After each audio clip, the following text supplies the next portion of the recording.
سلام دوستان، خسته نباشید. بچه‌ها این دری که می‌بینید در ضد حریقه، یعنی اگر توی واحد آتش بگیره توی قسمت راه پله دیگه آتشی نفوذ نمی‌کنه. ببینید بچه‌ها، این در بسته.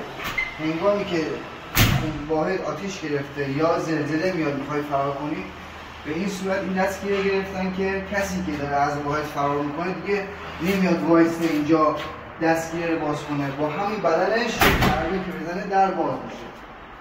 به خاطر این دستگیرش زیاد گرفتن. توی تموم راه پله ها موقعی که میخوای به سمت واحد بری، حتما توی مبحث نظام مهندسی باید در ضد حریق گذاشته بشه. در ضد حریق هم قبلش باید چارچوبش، استکارش بیاد تراس کنه، استکار سنگکار باید باشه، نصابش باید بیاد مرتب تراس کنه که سطح پاگرد بین دو تا فضا بالا پایین نشه. بعد از اینکه چارچوبا نصب شد، توی مراحل نازکاری رسیدیم به قسمت تمیزکاری، بعد میایم در خودمون کار میزنیم. پس شد درب ضد حریق توی تمام ساختمون باید استفاده بشه. تمام. بریم. خوب نه؟ آره؟ بریم.